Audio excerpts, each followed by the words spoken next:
entrés en ces lieux, nous avons entendu le mot victoire. Bien aimé, l'Église est destinée à la victoire. Jésus n'a pas laissé une Église morte.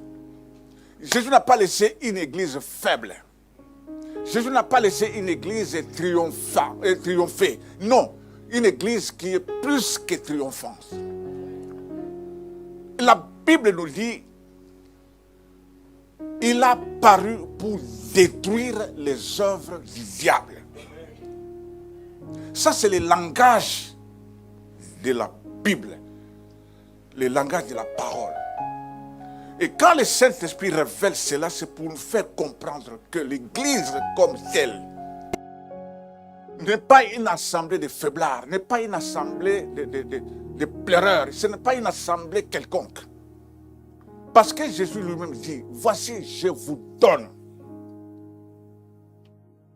Jésus a déjà donné, beaucoup ne veulent pas prendre ce qu'il a donné. Il dit, je vous donne le pouvoir. De faire quoi? De marcher. Sur quoi et sur qui? Vous savez, Dieu est un maître d'œuvre unique au monde. Sans lui, ce monde n'existerait pas. Le monde existe, nous, les hommes, sommes venus après.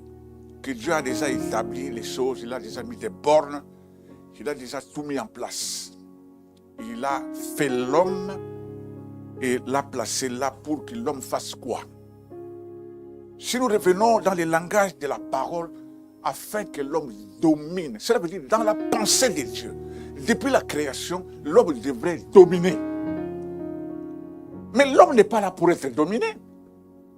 Même si le diable est venu avec un mensonge, nous devons savoir qu'un mensonge, c'est toujours un mensonge. Même si les mensonges arrivent, mais quand la vérité arrivera, c'est pour détruire les mensonges, pour détruire l'ennemi.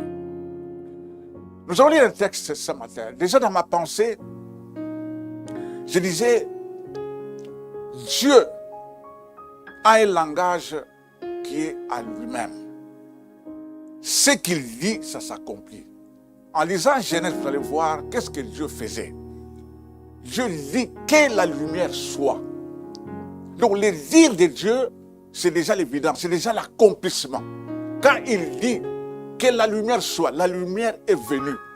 Ce n'est pas que la lumière cherchait à venir, mais la lumière était là. Quand Dieu ordonne même à la mer et à la terre de produire, la parole qui sort de sa bouche s'accomplit automatiquement. Et Jésus a pris le même langage que j'appelle les dires de Dieu, les dires de Jésus. Il appuie ça en disant, je vous le dis en vérité, en vérité. Si quelqu'un dit à cette montagne, s'il ne doute point dans son cœur, ce qu'il dit, il le verra s'accomplir. Alléluia. Dans ce texte-là, il y a 3 fois le verbe dire. Ça veut dire le dire est poussant. Quand nous allons nous aligner au dire de Jésus, parce qu'il commence à dire ceci, en vérité, je vous le dis. Alors, nous devons nous aligner derrière le dire de Jésus. Parce que le dire de Jésus, c'est déjà la porte ouverte pour la victoire. Si quelqu'un dit à cette montagne, ôte-toi de là, deuxième dire, s'il ne doute pas en son cœur, ce qu'il dit, le troisième dit, c'est fait accomplir. Donc les 3 dits, les dires de Jésus, plus notre dire, ça fait 3 dires qui ne peuvent que nous donner la victoire. Je veux dire, si vous ne doutez point, vous ferez ce qui a été fait à ce figuier. Ça veut dire le pouvoir que nous avons. Nous devons nous appuyer sur ce que Jésus a dit. Sur ce qu'il a dit, c'est ce qui va nous donner la victoire. Déjà, nous avons la victoire. Alléluia. Alors, nous allons lire dans l'évangile, ou plutôt dans l'épître. Lisons d'abord Apocalypse chapitre 3.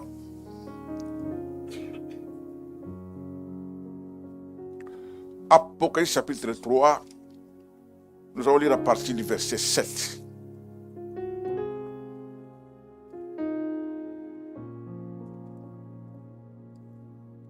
Apocalypse chapitre 3, à partir du verset 7. Ensuite, nous allons lire 1 Jean chapitre 3, verset 8. Quelqu'un peut nous lire Apocalypse chapitre 3, à partir du verset 7 jusqu'au verset 13. Et ensuite, nous allons lire 1 Jean chapitre 3, verset 8. Rappelle-toi donc comment tu as reçu et entendu la parole. Garde-la et repens-toi. Si tu ne veilles pas, je viendrai comme un voleur, et tu ne sauras point à quelle heure je viendrai te surprendre. Cependant tu as à Sardes quelques hommes qui n'ont pas souillé leurs vêtements. Ils marcheront avec moi en vêtements blancs, parce qu'ils en sont dignes. Ainsi le vainqueur se vêtira de vêtements blancs. Je n'effacerai pas son nom du livre de vie, et je confesserai son nom devant mon Père et devant ses anges. Que celui qui a des oreilles écoute ce que l'Esprit dit aux églises. Écris à l'ange de l'église de Philadelphie. Voici ce que dit le Saint, le véritable, celui qui a la clé de David, celui qui ouvre et personne ne fermera, celui qui ferme et personne n'ouvrira. Je connais tes œuvres. Voici, j'ai mis devant toi une porte ouverte, que nul ne peut fermer, parce que tu as peu de puissance, que tu as gardé ma parole et que tu n'as pas renié mon nom. Voici, je te livrerai des gens de la synagogue de Satan, qui se disent juifs et ne le sont pas, car ils mentent. Voici, je les ferai venir se prosterner à tes pieds et reconnaître que je t'ai aimé. Parce que tu as gardé la parole de la persévérance en moi, je te garderai moi aussi de l'heure de l'épreuve, qui va venir sur le monde entier pour éprouver les habitants de la terre. Je viens bientôt. Tiens ferme ce que tu as, afin que personne ne prenne ta couronne. Du vainqueur, je ferai une colonne dans le temple de mon Dieu, et il n'en sortira plus. J'écrirai sur lui le nom de mon Dieu et celui de la ville de mon Dieu, la nouvelle Jérusalem, qui descend du ciel, d'auprès de mon Dieu, ainsi que mon nom nouveau. Que celui qui a des oreilles écoute ce que l'Esprit dit aux églises. Lis-nous 1 Jean chapitre 3, le verset 8. Celui qui pêche est du diable, et le diable pêche dès le commencement. Le Fils de Dieu apparut afin de détruire les œuvres du diable. Quiconque est né de Dieu ne pratique pas le péché, parce que la semence de Dieu demeure en lui, et il ne peut pécher, parce qu'il est né de Dieu. Amen. Cette parole n'est pas la nôtre. Cette parole inspirée, cette parole qui sort de ta bouche est une parole vivante et puissante. Il nous dit, toute l'écriture est inspirée de Dieu pour que l'homme de Dieu soit prompt pour les œuvres bonnes. Et il ajoute que ta parole est vivante, efficace, plus tranchante qu'il ne peut quelconque à deux tranchants, pénétrant jusqu'à séparer âme, esprit, jointure et moelle, jusqu'à juger les pensées et les sentiments du cœur. Laisse que nos pensées, nos sentiments soient alignés sur la parole et nous vivrons ce matin cette victoire que tu nous as laissée. En ton nom, nous avons prié. Amen. Bien-aimés, Jésus, je vous ai dit, n'a pas laissé une église vaincue, mais une église plus que vainqueur. Parce qu'il a dit, voici ce que je vous dis en vérité, celui qui croit en moi fera ce que moi j'ai fait. Il en fera de plus grands. Les disciples ont suivi ce que Jésus leur a dit. Avant, ils avaient peur. Avant, ils ne pouvaient pas tenir devant la persécution. Mais quand ils ont reçu le Saint-Esprit, l'apôtre Pierre, qui était un peureux, a prêché. Le pasteur a dit s'il y avait 3000 âmes gagné à Christ. Pourquoi? Parce qu'ils étaient sûrs de lui-même, d'eux-mêmes plutôt. Les apôtres étaient sûrs. Même quand on les a arrêtés, ils ont dit, jugez-en vous-même. Devons-nous obéir à vous ou à Dieu? Ils savaient que ce qu'ils avaient reçu comme instruction, c'était des instructions divines. C'était leur vie. Parce que la Bible nous dit clairement ceci. Je vous l'ai dit la fois passée. Un enfant nous est né, mais un fils nous est donné. Le fils n'est pas l'enfant.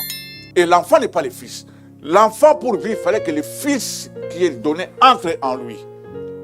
Alors, quand sur la croix, Jésus-Christ a accepté ce qu'il a accepté, vous le savez, même l'inacceptable, un général de l'armée de l'Éternel, un caporal vient pour cracher devant lui ou sur lui, c'était seulement l'accomplissement de ce qui a été dit. Ce qui a été dit, c'est ce qui est écrit. Ce qui est écrit, c'est ce qui a été dit. Et ce qui a été dit, c'est ce qui s'est accompli. C'est pourquoi je dis à quelqu'un, ce qui est dit de toi, ce qui est écrit pour toi doit s'accomplir. Parce que ce qui est dit ne peut pas rentrer à Dieu sans effet. Ce que Dieu a dit doit s'accomplir dans la vie, sinon ce n'est plus la parole de Dieu. La parole ne peut pas rentrer au Père du Père sans avoir exécuté certains termes militaires. Donc la parole reçoit l'ordre. Tu vas aller exécuter ce que je te demande dans la vie de tel, dans la vie de Marie, dans la vie de Marthe, dans la vie de tous ceux qui me sont donnés. Alléluia. Alors, ici, la Bible nous dit quoi? Qu'est-ce que nous avons lu? J'ai terminé d'abord la pensée que j'avais. Bien aimé, Jésus n'était pas mort. Le Fils qui a été donné n'était pas mort.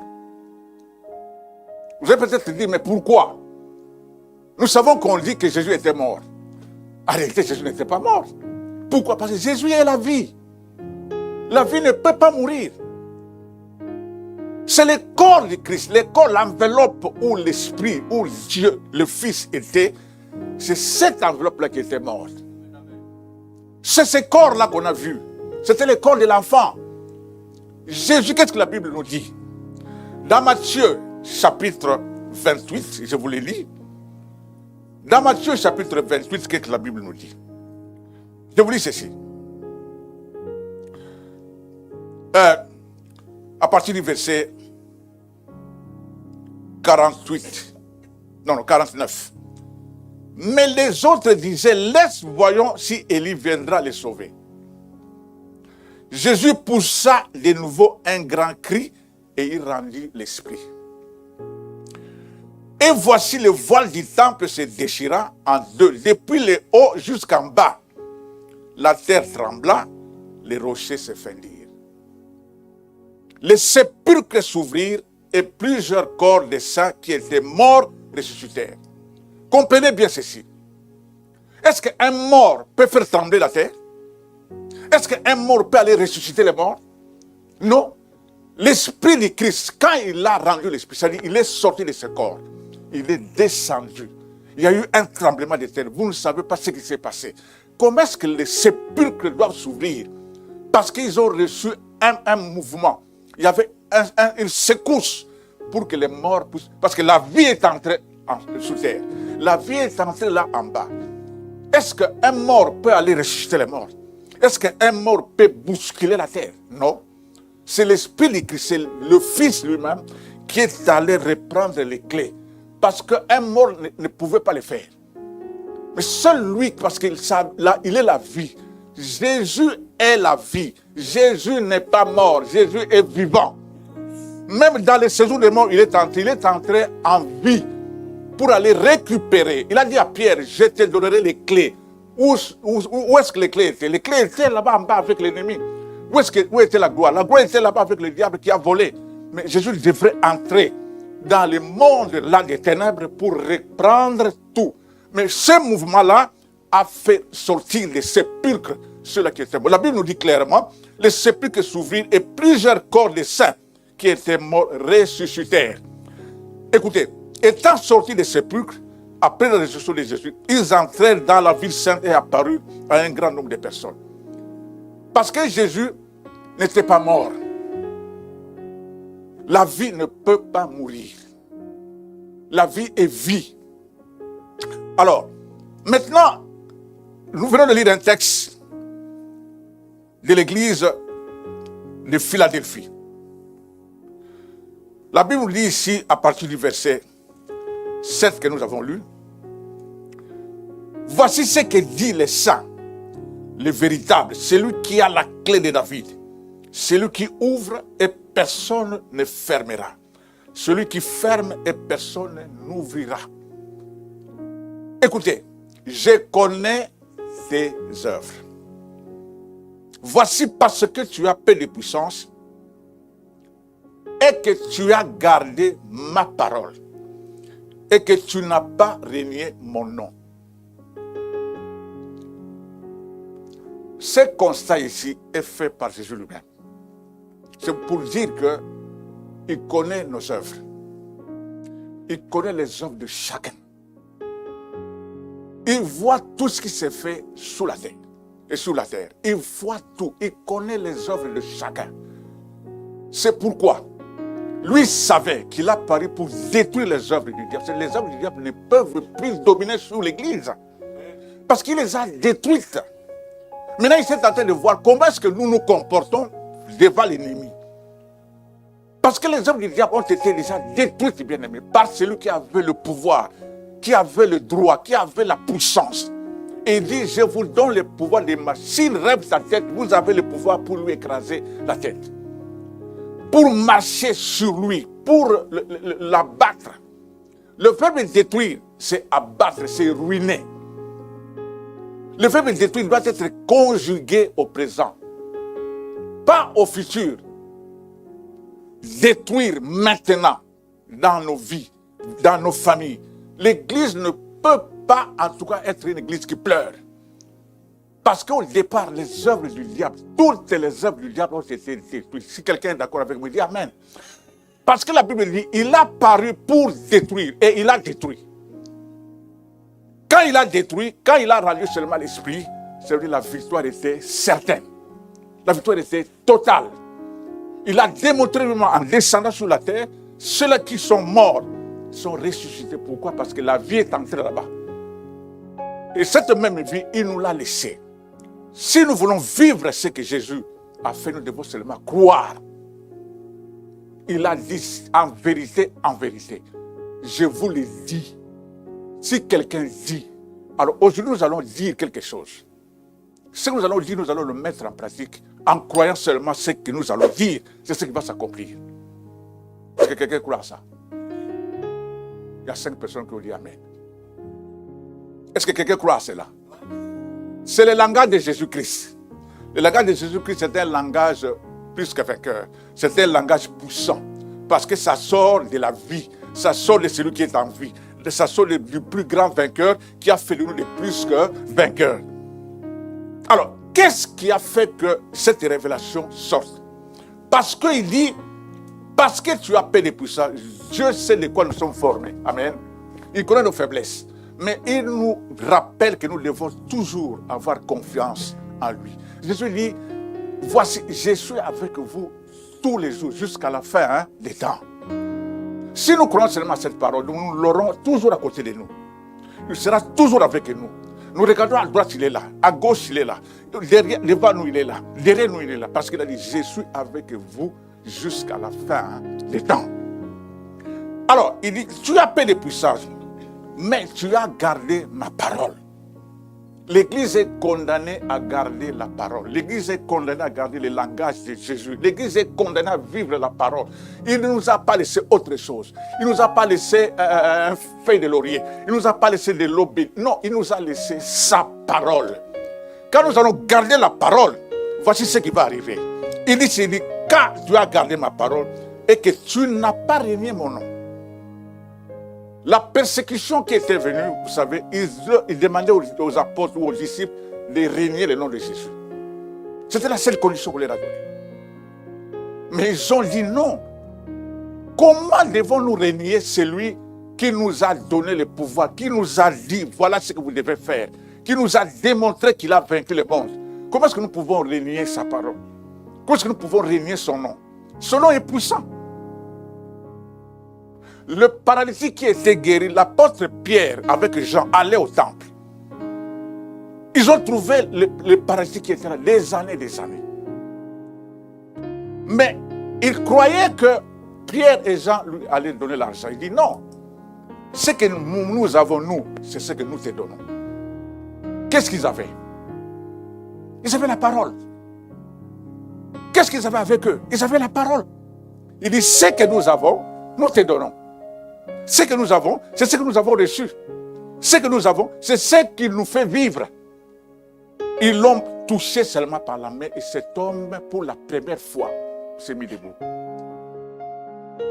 Et quand on les a appelés pour les juger, écoutez ce que la parole dit. La foi en son nom a rendu la vie à cet homme tel que vous le voyez. La foi en son nom. Est-ce que quelqu'un a la foi dans le nom de Jésus ce matin? Tu n'as pas un autre nom. Il nous a laissé seul son nom. Il dit en mon nom. Quand tu le dis, ne doute pas.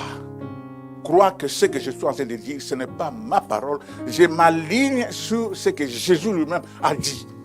En vérité, je vous le dis. Moi, je m'aligne sur ce dire-là et ce que j'ai l'accompli. Quelquefois, tu ne peux rien voir parce que la vie chrétienne, ce n'est pas le voir. La vie chrétienne, c'est le croire. Si tu cherches à voir, tu attendras longtemps, tu ne verras rien. Parce que c'est un combat spirituel. Nous ne voyons pas les esprits, nous ne voyons pas les dominations. La Bible dit, ce n'est pas contre la chair et le sang que nous combattons, mais contre les principautés, les dominations, les esprits méchants dans les lieux célestes. Jésus les a tous vaincus. C'est pourquoi la Bible dit, il a détruit l'acte et l'ordonnance qui nous condamnait, qui subsistait contre nous. Il a détruit les œuvres du diable, les dominations, les autorités, les principautés. Il les a vaincus. Et cette victoire-là, il a laissé à l'église. C'est pourquoi il disait, si quelqu'un croit en moi, il fera ce que moi j'ai fait. Qu'est-ce qu'il a fait?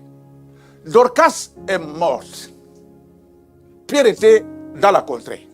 On va appeler Pierre.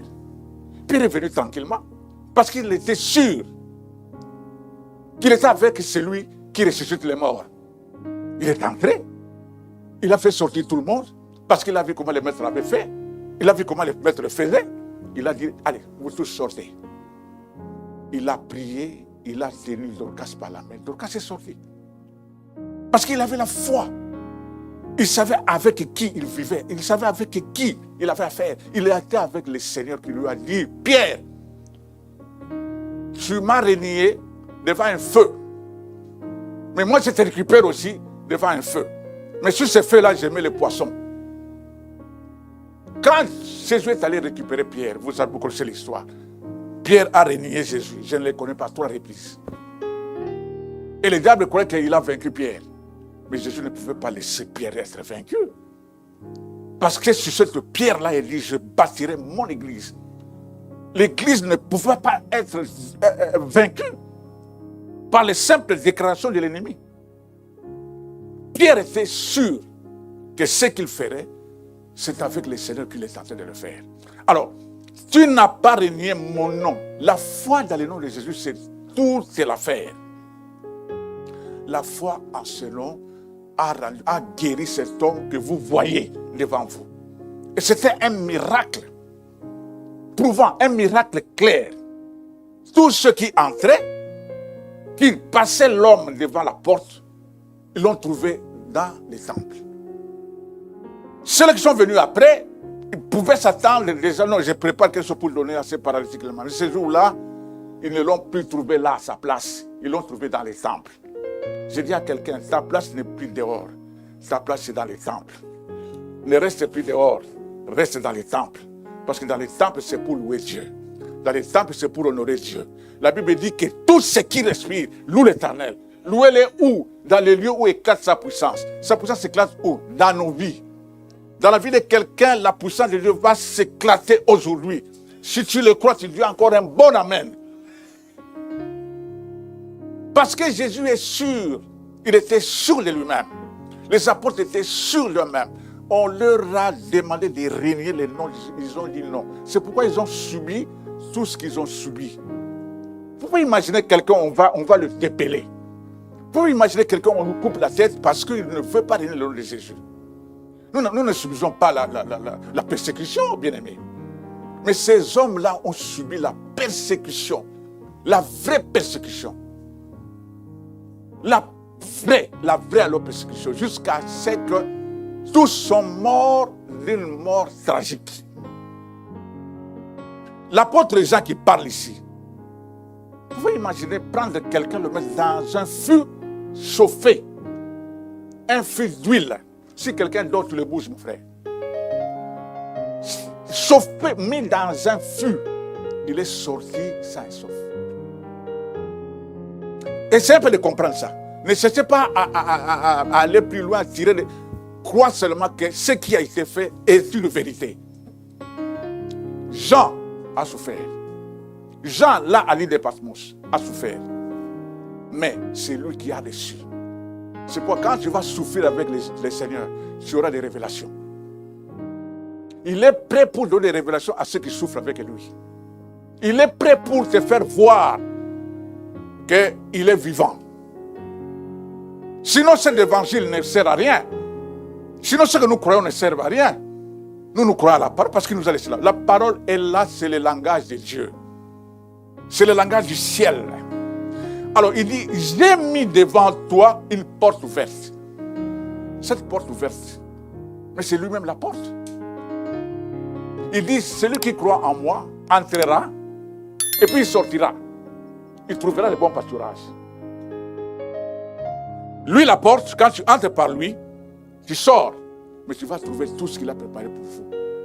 Je dis bien l'année prochaine, en ce mois de novembre, quelqu'un va se marier. Oh là là.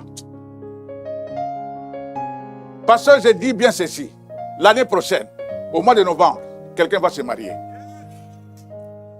L'année prochaine, même moi, quelqu'un aura un enfant. L'année prochaine, quelqu'un témoignera ici. Retenez bien cette date. Je le sens en esprit, je le dis parce que ce qui sort de l'esprit, il faut le recevoir. L'année prochaine, en ce mois de novembre, quelqu'un va se marier. Quelqu'un va témoigner ici. Quelqu'un va dire Jésus est vivant. Quelqu'un va dire Jésus est présent. Quelqu'un va dire Jésus est la vérité. Quelqu'un va dire sa parole est vérité. Voilà ce qui a été promis, voilà ce qui a été prophétisé. Moi, je l'ai. Et, bon, moi, j'ai dit. Alors, écoutez. Que personne ne peut fermer cette porte-là qui est ouverte. Personne. Cette porte-là, quand tu vas entrer, tu trouveras un mariage là-devant. Quand tu sors, tu trouveras un enfant là-devant. Quand tu entres, tu sors, tu trouveras la vie là-devant. Parce que c'est une porte ouverte par lui. Et que personne ne peut fermer. En attendant, il dit quoi? Il dit, voici, je te donne ceux de la synagogue de Satan, tous ces menteurs. Je les mets à tes pieds. Chaque fois, quand je oins mes pieds d'huile, je dis, Seigneur, je suis en train de oindre ces pieds d'huile parce que tu m'as donné les pieds pour marcher sur les serpents, sur les scorpions. Et quand je marche, je sais que je suis en train de marcher sur les serpents, sur les scorpions. Parce que c'est Jésus qui l'a dit. Si nous recevons ce que Jésus a dit, nous allons vivre ce qu'il a dit. Parce qu'il dit, celui qui croit en moi fera ce que moi j'ai fait. Il en fera des plus grandes. Vous savez, Jésus n'a pas guéri tout le monde à Jérusalem. Il a laissé d'autres miracles aux apôtres pour que la vie de l'église continue. Il a dit, dans mon église, il n'y aura pas de femmes stériles. C'est ce qui est écrit, c'est ce qui a été dit. Il a dit, voici les miracles qui accompagneront. Donc les miracles, attendez que l'église commence pour que les miracles se succèdent. Laisse que les miracles se succèdent dans cette assemblée au nom de Jésus. Laisse qu'aujourd'hui, c'est une porte de miracles qui commence dans cette assemblée. La porte des miracles commence aujourd'hui dans cette assemblée. Parce que Jésus est ici. Il ne peut pas permettre que l'église soit morte. Non, il n'a pas laissé une église morte. Il a laissé une église triomphante, une église puissante, une église vivante. Amen. Il ajoute encore, il dit, qui disent qui se disent juifs et ne le sont pas, qui se disent chrétiens, mais ils ne le sont pas. Parce qu'un chrétien, c'est celui qui vit avec Christ. C'est celui qui n'a peur de rien. C'est celui qui ne doute de rien. Il dit que voici, je les ferai venir se prosterner à tes pieds et connaître que je t'aime. Jésus dit à quelqu'un, il l'aime. Jésus te dit qu'il t'aime. C'est pourquoi il veut te faire voir tout ceci, parce qu'il t'aime. Vous savez que Dieu nous appelle des bien-aimés. Est-ce qu'il y a des bien-aimés de Dieu ce matin ici? Alors, parce que tu as gardé la parole de la persévérance en moi. Dès aujourd'hui, bien-aimés, garde la parole de la persévérance et la victoire est tienne. Ceux-là qui gardent la parole de la persévérance trouveront cette porte ouverte. Ceux-là qui gardent la parole de la persévérance vivront les miracles. Parce que les miracles, c'est pour l'Église. Les miracles, c'est pour l'Église. La victoire, c'est pour l'Église. L'Église est victorieuse. Mais aujourd'hui, les églises semblent comme une assemblée de vaincus. Des gens qui pleurent. Des gens qui se lamentent. L'Église est devenue comme une assemblée de médiocres. Et le monde commence à jouer avec nous. Alors que le monde ne sait pas, celui qui est avec nous a dit, vous aurez des tribulations, mais prenez courage. J'ai fait quoi? J'ai vaincu le monde. Est-ce que le monde n'est pas vaincu? Le monde est déjà vaincu. Pourquoi on doit avoir peur du monde? Il nous rappelle, prenez courage. Vous aurez des tribulations. Les tribulations sont normales. Afin que la foi, afin que la puissance qui est dans son nom puisse se révéler. Alléluia. Il dit encore, il dit ceci. Parce que tu as gardé la parole de la persévérance en moi, je te garderai aussi à l'heure de la tentation qui va venir sur le monde entier. Bien aimé, aujourd'hui, qu'est-ce que nous sommes en train de vivre? Il y a des églises, je ne peux pas appeler cela église. Dans certaines assemblées, que je ne veux pas citer des noms, où le diable a déjà établi ses hôtels. Comment est-ce que les églises ou les assemblées peuvent accepter les mariages de deux personnes de même sexe? Est-ce que c'est vraiment l'église du corps de Christ? L'église, Jésus dit, on lui posa la question sur cela, et Jésus lui dit, au commencement, ce n'était pas ainsi. Quand Dieu a créé l'homme, il a créé aussi la femme. Il n'a pas créé deux hommes à la fois. Sinon, ce monde, comment est-ce que le monde pouvait se multiplier? Comment est-ce que le monde allait se multiplier? Il dit, je vous donne le pouvoir, je vous donne la domination, je vous donne tout et je vous dis, multipliez-vous. Ève n'était pas un homme. Ève était une femme. C'est pourquoi je dis à quelqu'un, ton Ève est quelque part. Prie, Seigneur, fais-moi rencontrer mon Ève. Il est là. Alors, il ajoute encore au jour de la tentation qui va arriver sur le monde entier. Le monde est soumis à une tentation sans précédent. Il n'y a pas de clarté dans le monde. Personne ne nous dira la vérité d'où vient Covid-19. Je n'interdis pas à personne de se faire vacciner. Non. Mais si tu as la foi, prie. Si tu sens que tu dois le prendre, prends. Mais si tu ne le sens pas, confie-toi à la parole. Confie-toi en Jésus. Personne ne nous dira la vérité sur ça parce que le monde est soumis à une tentation sans précédent. C'est du mensonge. Et le diable vient pour mentir parce qu'il est le menteur dès le commencement. Mettez ça en tête. Tout ce qu'on te dit, si ça ne concorde pas avec la parole de Dieu, c'est du mensonge. Et Jésus dit, je te garderai aussi à l'heure de la tentation qui va venir sur le monde entier. Pas seulement en France, pas seulement en Europe, mais le monde entier. Il faut croire, comprendre la parole comme, et puis c'est Jésus qui parle. C'est lui qui parle, ça c'est le dire de Jésus. C'est sorti de sa bouche, parce qu'il savait que le monde entier vivra une tentation sans précédent pour éprouver les habitants de la terre. Il y a combien d'habitants sur la terre aujourd'hui? Plus de 6 milliards. 6 millions combien? 7 milliards. 7 milliards à peu près. Voyez un peu. Comparons le nombre de gens qui sont sur la terre, mettons à part l'Église, mettons à part les mondes. Le monde a beaucoup plus d'âmes qui se perdent. Mais les âmes de l'Église ne peuvent pas se perdre avec ceux du monde. Ce n'est pas à nous d'aller là-bas, mais ce sont eux qui doivent venir ici. Ce n'est pas à nous de rentrer là-bas. Ne rentre plus là-bas, mon bien-aimé. Reste dans les camps de Dieu. Le camp de Dieu, c'est le camp des vainqueurs. Le camp de Dieu, c'est le camp Manaïm, où il y a le Seigneur lui-même. Et nous irons de victoire en victoire, de victoire en victoire, de gloire en gloire, de gloire en gloire. Il ajoute en disant, je viens bientôt. Quelqu'un a dit, mais Seigneur, tu as déjà dit, tu viendras bientôt. C'est bientôt, là, on l'a entendu jusqu'aujourd'hui.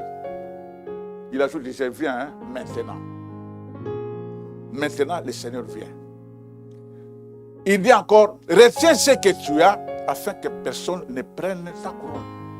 Chacun a une couronne déjà préparée. Que fait l'ennemi? Il veut te voler cette couronne. Mais tu ne peux pas accepter qu'on te vole la couronne. Qui veut te voler la couronne? Qui te dérange chaque nuit? Qui t'empêche de prier? Qui t'empêche de lire la parole de Dieu? Cette parole est vie. En la lisant, la vie en nous continue à monter, à monter, à monter. L'ennemi sait quand nous allons lire beaucoup la parole, quand nous allons prier beaucoup, nous sommes plus que vainqueurs. Mais c'est pourquoi il affaiblit. Alors, je vais terminer en disant ceci. Celui qui vaincra, je ferai de lui une colonne dans le temple de mon Dieu, et il n'en sortira plus. J'écrirai sur lui les noms de mon Dieu et les noms de la ville de mon Dieu, de la nouvelle Jérusalem qui descend du ciel auprès de mon Dieu. Et mon nom nouveau. Celui qui a des oreilles entend de ce que l'Esprit dit aux églises. Les paroles que moi je lis ici, ce ne sont pas mes paroles. Ce sont les paroles que l'Esprit a rappelées pour que nous puissions en partager. Alléluia. Parce que Jésus disait, quand il viendra, lui, l'Esprit de vérité, vous rappellera toutes ces choses. Ce matin, rappelle-toi que tu es un enfant de Dieu. Ce matin, rappelle-toi que tu es un plus que vainqueur. Ce matin, rappelle-toi que tu es un sauvé. Et la Bible dit, dans Romains, il dit, voici, j'ai mis ma parole dans ta bouche. Où est la parole? La parole est dans la bouche. Où est la parole? La parole dans ma bouche. Et qu'est-ce que la parole attend? Il attend que je puisse la faire sortir. Parce que la parole qui sort de ma bouche, ce n'est pas ma parole. C'est la parole de Dieu. C'est Jésus qui ne recule devant rien. Alors, je vais vous donner quelques 7 points que nous devons détruire aujourd'hui. Il me reste combien de minutes, pasteur? Ok, écoutez bien. Jésus a paru pour détruire les œuvres du diable. Je vous ai dit que Dieu est un maître d'œuvre. Il a tout créé à la perfection. Le monde, et même l'homme a été créé à la perfection. Il a doté l'homme de son autorité, de son pouvoir. Parce qu'il a dit, faisons l'homme à notre image et à notre ressemblance, afin qu'il domine. Dieu a été déçu par l'homme. Mais Dieu, comme il avait déjà dit ça dans son cœur, il ne veut pas abandonner l'homme. C'est pourquoi il a envoyé son fils. Mais avant d'envoyer son fils, il a cherché une famille, il a cherché une personne. Il a trouvé la personne d'Abraham. Il va dire ceci. Dès vos origines, je vous ai pris en charge. Dès que vous êtes nés, je vous ai supporté. Ésaïe chapitre 43. Je lis cela pour que vous sachiez ce que nous disons, c'est la vérité, et prenez ça pour vous. Il dit exactement ceci, quand il parlait au peuple d'Israël. Et aujourd'hui, cette parole est pour nous. Si quelqu'un croit à ça, il dit Amen. Prends cette parole pour toi et confesse-la et proclame-la. Il dit ceci. Dès votre naissance. Alléluia. 46, verset 3. Écoutez-moi, maison de Jacob. Écoutez-moi, tu peux prendre, au lieu de la maison de Jacob, tu mets ton nom. Dieu s'adresse à toi ce matin. Écoute-moi. Vous tous qui restent d'Israël, restent de la maison d'Israël. Voici, j'ai pris à ma charge dès votre origine. Depuis que tu es né de nouveau, je t'ai pris en charge. Dès votre origine, que j'ai porté dès votre naissance. Dieu est en train de nous porter. Voilà pourquoi il est en train de nous donner toujours les moyens de pouvoir nous rappeler qu'il est avec nous. Jusqu'à votre vieillesse, je serai le même. Est-ce que quelqu'un croit que dans sa vie, Dieu sera avec lui? Moi, je crois jusqu'à ma vieillesse, Dieu sera avec nous. Parce que c'est sa parole. Il ajoute, jusqu'à votre vieillesse, je vous soutiendrai. Bien aimé, si Dieu ne nous soutient pas, l'église n'existerait plus. Donc on ne parlait plus des églises évangéliques, on ne parlait plus des églises, de l'église corps du Christ. Mais on doit parler parce que Jésus lui-même, la vie, est vivant, il est présent. Si nous sommes combien à peu près ici? Nous sommes une soixantaine? Plus. Alors si nous sommes 70, la 71e personne c'est Jésus. Il y a 3 personnes qui croient. Il y a 4-5 personnes qui croient. Il y a 10 personnes qui croient. Il est ici avec nous. Mais s'il est, pourquoi ne pas l'acclamer? Il est là. Il est là. Alors, il continue à dire, je l'ai fait et je vais encore vous porter. Dis à ton voisin, il va encore te porter. Il va encore te porter. Kevin, Dieu va encore te porter. Parce qu'il l'a fait, il va encore le faire. Vous soutenir et vous sauver. Vous savez que le salut n'est pas encore complet. Hein? Le salut sera complet quand l'église sera enlevée.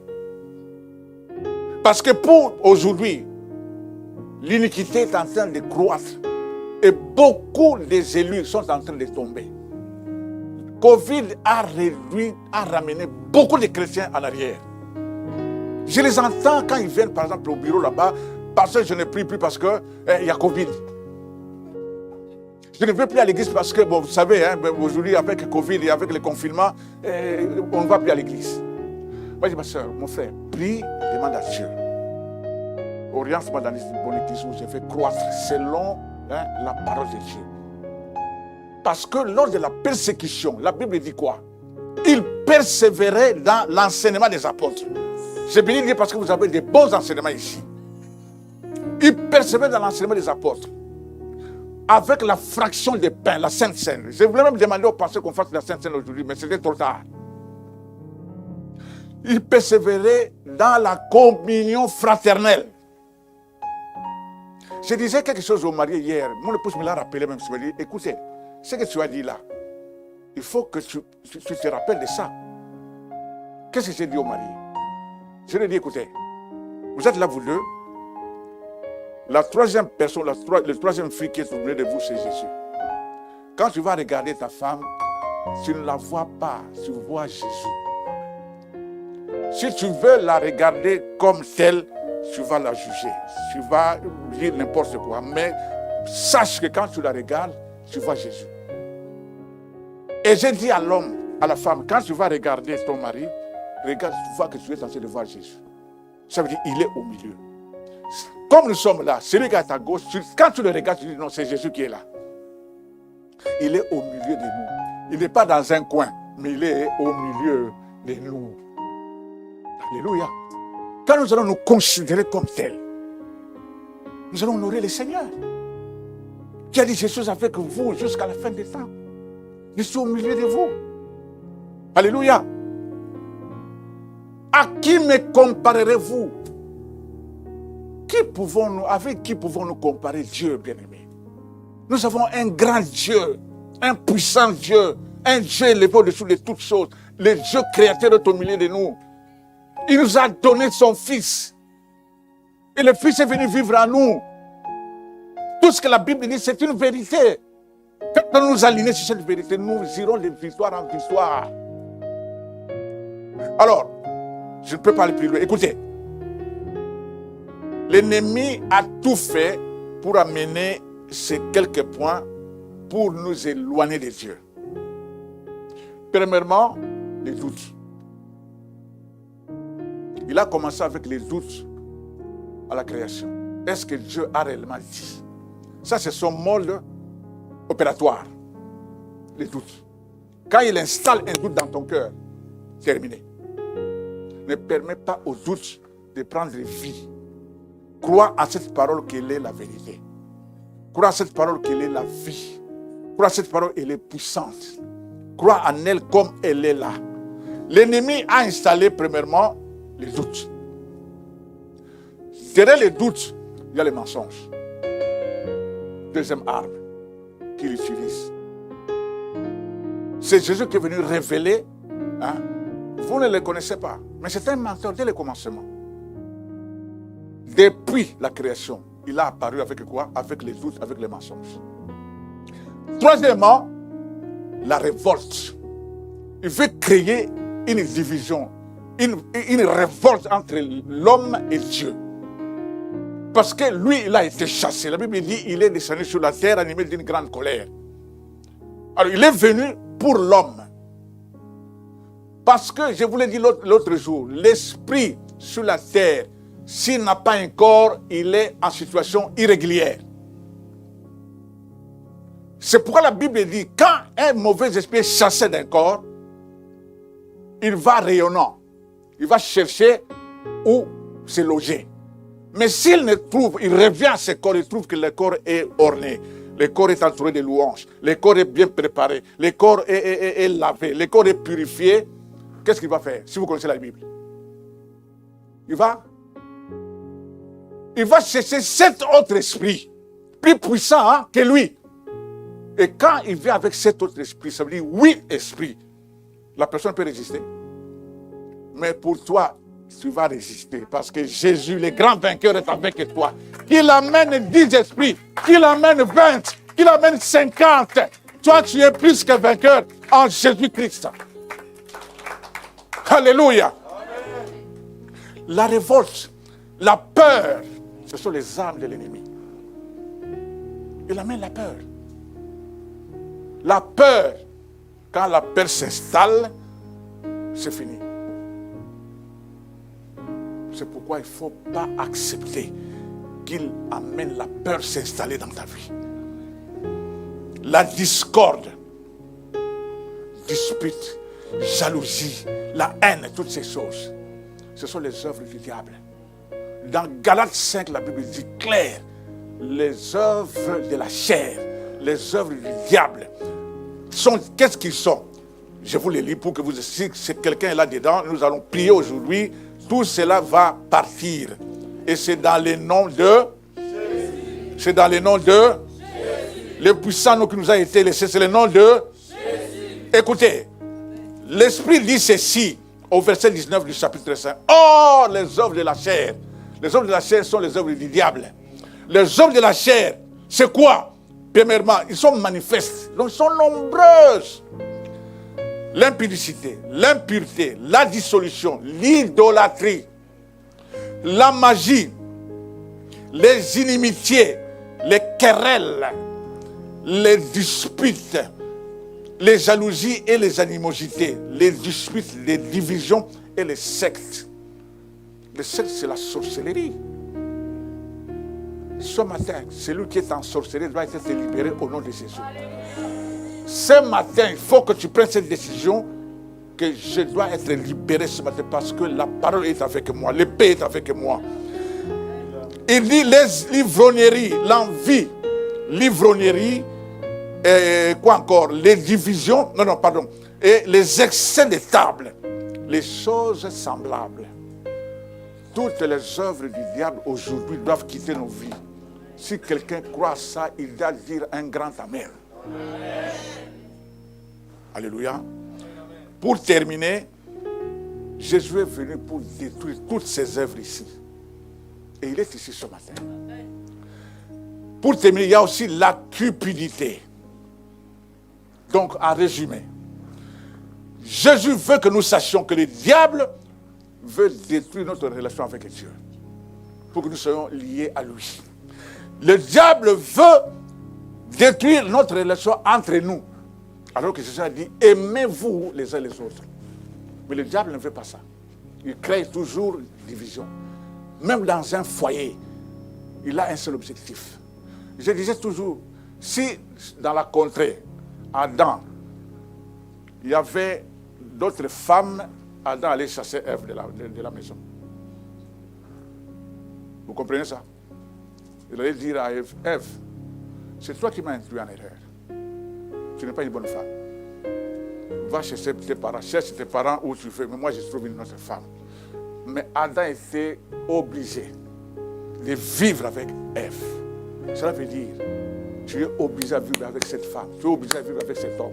Si tu n'es pas encore marié, sache que la femme que Dieu va te donner, tu seras obligé, parce que dans l'église, il n'y a pas de divorce. Il veut détruire notre relation avec les hommes, avec la création. Il veut détruire, nous conduire à la mort, parce que le salaire du péché, c'est la mort. Ça, c'est son objectif. Mais Jésus est venu pour nous redonner tout ce que nous avons lu ici. La seule condition qu'il nous donne, c'est de ne pas renier sa parole. C'est de garder sa parole, ne pas renier son nom. C'est un nom puissant, bien-aimé. C'est un nom puissant. Traitez la relation avec respect. Aimez-vous les uns les autres. La seule recommandation. Et nous voulons prier maintenant. Nous allons prier